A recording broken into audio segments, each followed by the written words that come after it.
Welcome, Selling Coaching fans. My name's Jeff St Laurent, and this is the Tuesday Live Show. And the topic today is the numbers, which to ignore and which ones to pay attention to. So we're going to get into that in just a second. I do record all of these live shows, and I put them on my website, sellingcoaching.com, in the university. So check that out. I help coaches transition to a full-time business, and I have some great resources on my website. I want you to start off with the one right on the homepage of sellingcoaching.com, and that's the you're launching your full-time coaching business, the first 3 vital steps. So you enter your name and email. You'll get instant access to that. That's an audio training course, and then also that's going to put you in my email community. I want you there, not just because I want you there, but I want you there because I want you to get the great information I share each and every week. I invite you to these shows. I share some great stories, some great education that's going to help you transition to a full-time business, but also I want you to be able to receive my emails so you can stay top of mind and more importantly, see how I use email to communicate with my audience, because it's something that you need to be doing. Need to, yes, that's a need word, on a regular basis. With that being said, let's talk about the numbers. And it's interesting today that we're talking about the numbers. I had one of my great coaching clients I was on the phone with earlier today, and I see he's on right now, which is great. And we were talking about some of the numbers, you know, and they came to me and they were frustrated, and they've been doing it full time now. We've been working together over 2 years, you know, and they're creating good results. They're creating good, solid results, right? Some months have been really good. They had their first 5-figure month, you know, 2 or 3 months ago, whatever it was. But then other than that, they've had some steady, consistent, multiple $1,000 months plus, right? And they're working their ass off and they're doing everything right. So I'm like, all right, well, talk to me. Because like I said to them is, if you're not getting frustrated with what you're doing, then you're not doing the business right. Like I get frustrated still sometimes, you know, you got to be frustrated. It's sometimes when you're getting frustrated and then you put in more time and more effort. And let's say most of the time you're not getting the results that you would expect or hope from it, especially if you know or think you're doing things the right way, which that person is because they've been mentoring with me. And I know because this is what I'm teaching, and then they're doing everything I'm teaching them, right? So they're getting solid results, but sometimes when you amp up your efforts, you get more frustrated, right? So I want to talk about the numbers, because when we started looking at their numbers, I'm like, your numbers are good. You know, you're getting business and you're creating income, and based on the numbers you're giving me, like, you know, could they be better? Well, we would hope they'd be better, but really they're the numbers. Like, they're not bad numbers when you think about it. And we just need to look and see how we can do more to get better results. Even if we stay with the same numbers that you're getting, let's double the number of on the top end, which doubles the back end number, hopefully. And then now we've doubled our income, right? So it's attainable. So let's check it. But the best part is the reason why we're able to have that conversation is because they were tracking the numbers. But they're tracking the right numbers in their business. And today is all about making sure we understand and are paying attention to the right numbers in our business, not the wrong numbers in our business. Because last week when I thought of this topic, it's because I had a couple people I was mentoring in a small group, just 2 people, and I've been mentoring with them now for it's about 7 months we've been in it. And they were a little frustrated too, but they were frustrated with things in general. But one of the things is they're looking at some of the numbers, and I'm like, guys, like, those numbers are the least important numbers and they're allowing them to rifle them and just, you know, turn them all upside down and be frustrated with, when those are the numbers that matter least. I go back to my personal training days before I became a full-time coach. I was in the fitness industry and I was a personal trainer and it did a bunch of stuff, but the least important number in that world, and I'm saying this for a reason, obviously, is your weight. It's your body weight. It's your body mass index. You might have heard your BMI. It's your body fat percentage. Any numbers that deal with, like, how big or small you are, how much you weigh, you know, the size of your jeans, and blah, blah, blah. You know, those are the least important numbers to pay attention to, because they matter the least, because you're basing all of your emotion and your feeling on a number, right? And I'll share this quick story. As I did this to my personal training client once, they'd worked with me for probably, I forget how long now at this point. This was like, you know, God, a long time ago, like 20 plus years ago. And so another lifetime, but they came to me and we worked together for like 3 months and I kicked their ass and they were just, they looked that their body, anyone, they're like, what are you doing? Like, and they felt it, everything like that. And it was a kind of a reassessment where kind of I was still doing body fat and weighing them and things like that. Sometimes that's just what I was doing at the time. But obviously training with them for the 3 months, I knew, they knew, everyone else knew that they had released weight and they gotten in better shape. The jeans were fitting, you know, whole new sizes. But anyways, the whole point is that they went, before they came into the office where I was doing the assessment, I took the scale weight and I dialed it up 15 pounds. So without even getting on the scale, it would already read 15 pounds. So it would read 15 pounds heavier than what they were. So, you know, they were all excited and they couldn't wait to get on the scale. And they hadn't gotten on the scale in 3 months because I specifically told them, do not get on the scale. Do not do anything besides kick your butt, eat great, work out with me, blah, blah, blah. And they listened to me. And one of the things they were most excited about was getting on the scale. And I knew they were feeling great. They walked in, chest proud, blah, blah, blah. And they stepped on the scale. And it was 15 pounds heavier than what it should have read. And I think what that means is that it made them like 7 or 8 pounds heavier than what they should have been, right? And so they originally, or what they were originally, so they looked at it and they're like, and they went from like cloud 9 to just like depressed. And I'm like just sitting kind of in the back of my head smirking, and I'm like, geez, I don't know. Geez, I don't know what happened, right? Like playing along. And then I told them what I did. And after they slapped me in the face and kicked my ass, they were happy again. But I said, I'm like, well, look at, you went in here knowing you got results, knowing you released weight. More, it wasn't about the weight because, you know, they gain lean body mass, muscle. They also release some weight as well. So the scale weight wouldn't read as less as it normally would because they gained some lean mass as well, which is good, but transformed their body type and the way they looked and the way they felt. But you went from over here, and just based on a number, your whole mood just went like down the toilet based on a number that wasn't even true, but you believed it to be true. And you just let it change your, all 3 months worth of work went down the toilet. If that were actually real, you would have gone home and you would have said, screw it all, and you probably would have started quit with me, and you would have just started going home and eating pizzas for the rest of your life and Twinkies and Oreos, because those are good, double stuff. Anyways, the point is it's a number.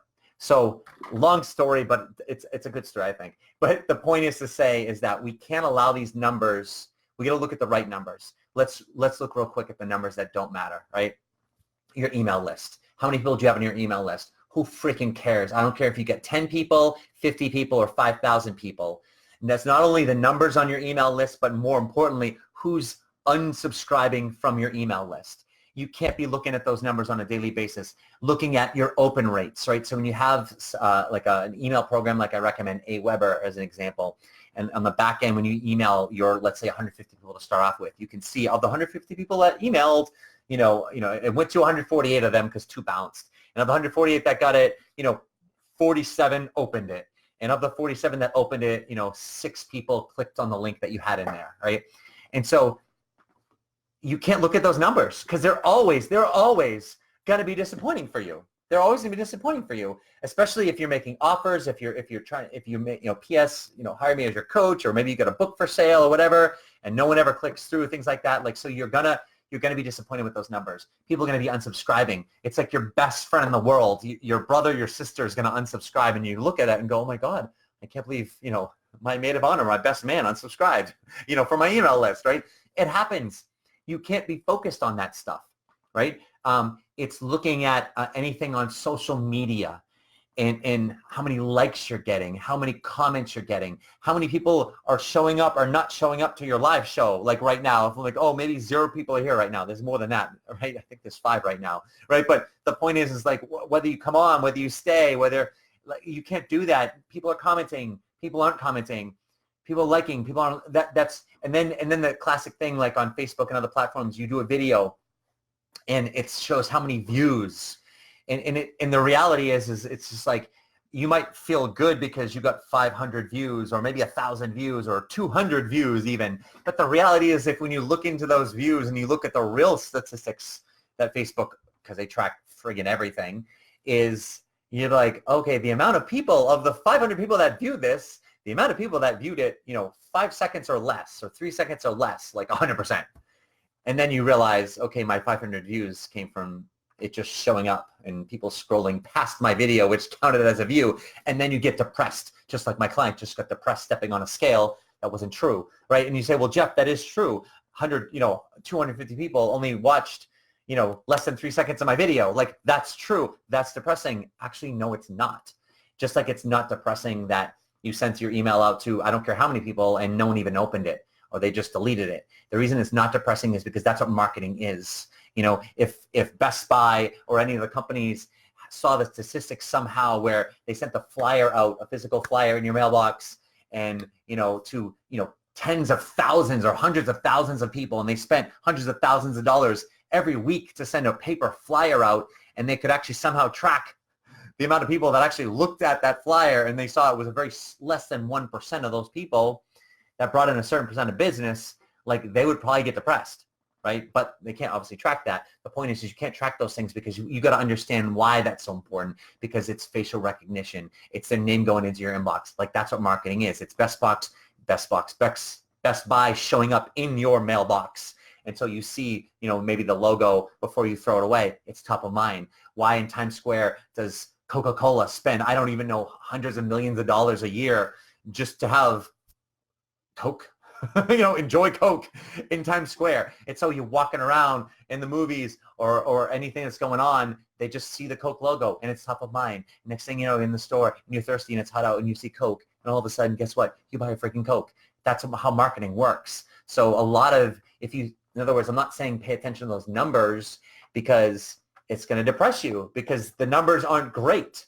You're trying to get a lot of exposure and you're not going to feel like you're getting it. But actually, in reality, you are, because just by someone scrolling and seeing your face in the video, even if they don't know your face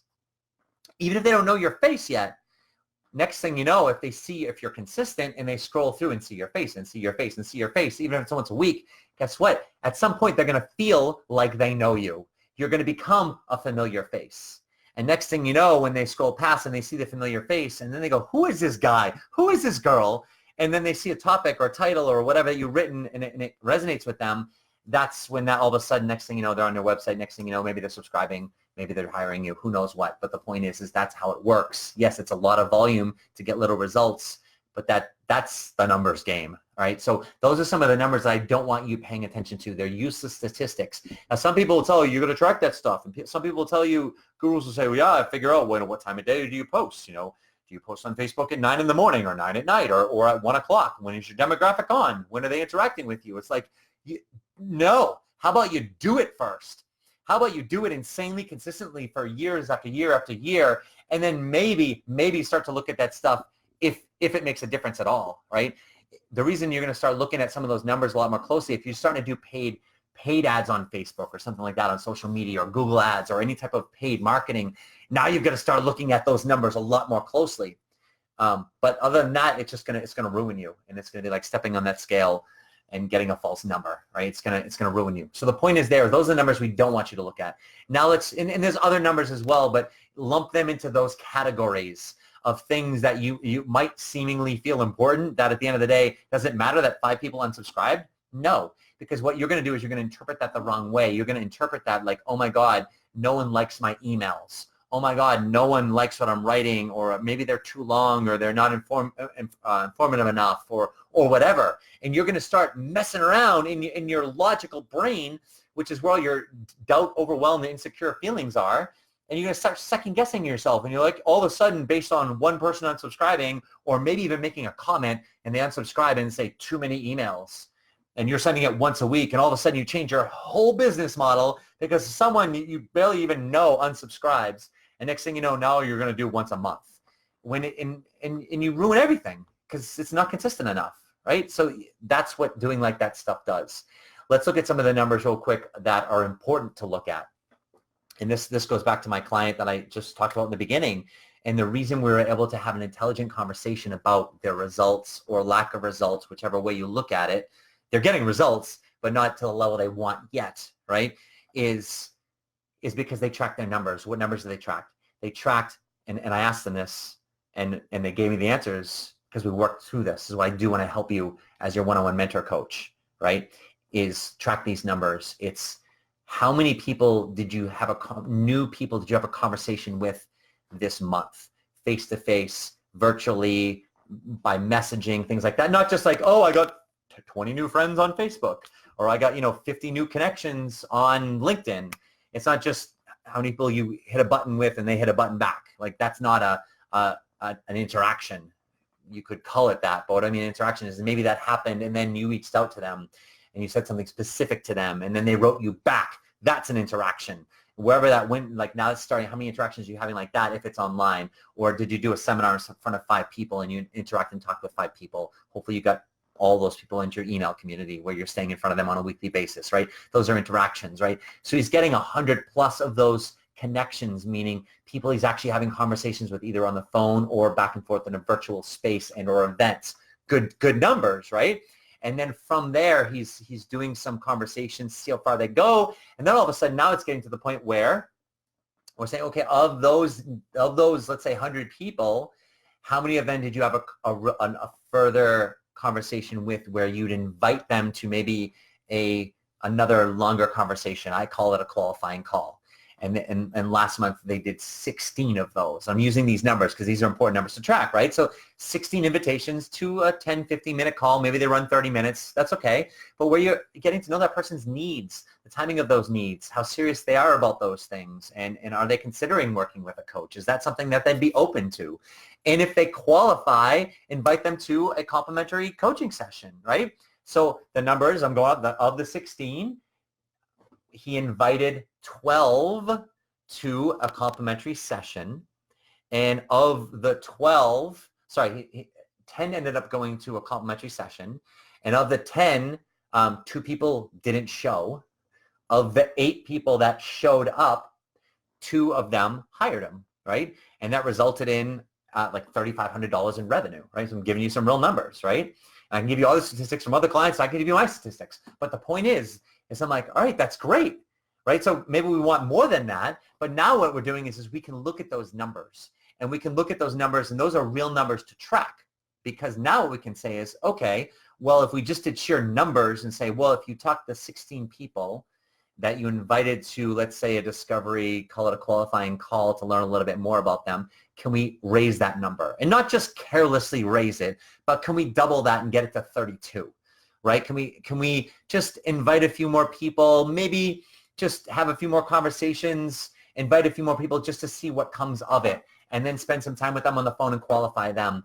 And then now instead of inviting, maybe 10 people, maybe we get 20 people to a complimentary session. And yeah, you know what? Maybe we do all that work and we still on the back end, maybe a lot more don't show. And then maybe we still only get 2 clients out of it. Maybe we get none. Maybe month we get 4 or 10. I don't know. But the point is start to see what happens with that. And not only can we just double the numbers and see what happens, but we can also, what we talked about was refining some of the process. How do we get from 16 to 32 with not just blatantly just inviting out people with a pulse, right? How do you do some type of qualification in order to make the invitation? So we went over some of those strategies as well. So we're just not increasing our volume, but we're intelligently increasing our volume. So we're not only increasing our volume, but we're looking at that process along the way. And we went through some other aspects along down the line in terms of what we're talking about, the questions we're asking on the qualifying calls. If we're inviting them, how do we ensure that they can actually show up more? Sensing hesitations, and then actually closing. How do we improve our closing in those conversations? So we're refining that process as we go along. And we could look at that, and all of a sudden, you know what? If we could double those numbers and improve along the way, let's say we double our results, and we're getting, $7,000 to $10,000 a month, 4 or so clients. Now we're adding those people to our email list, and then over time, every now and then, one of those kind of pulls through the timings right, and then they hire us. And then of the clients we're getting, ultimately out of every 10 clients you get over the course of 3 months, 2 or 3 of them rehire you. So not only are you getting your new clients, but now you're getting that 1 or 2 people that end up rehiring you, plus a random other person. And that's what makes your months go from a $3,500 a month to a $7,000 to $10,000 a month. And then we kind of refine from there. So, and then you add in a speaking engagement, whether you get paid for it or not, then you add in like a book or things like that. Now you get extra revenue. This builds up over time. So these are some of the numbers that I want you to start taking a look at, because if you can't quantify specifically like who you've spoken to and where did those conversations go to, which in terms lead to a qualifying call, a potentially complimentary session, and a potential client or not, and then we look at that process and refine it, how are we ever going to know what you're doing? And now I'm just talking just strictly if your only product right now is coaching services, which is where I recommend you start off anyways, because how are you going to refine and create other products if you don't understand your clientele, when you're doing that, and especially people that are buying from you, and so that's, as you can see, those are numbers that are worth tracking and we need to track. Now, with that being said, it doesn't necessarily mean that they'll motivate you, but if they're demotivating you, it's your fault. Because if your numbers are small or none, and you're not approaching anybody, you're not having any of these conversations, well, that's like all on you. And that's a good thing, because it's something you can control.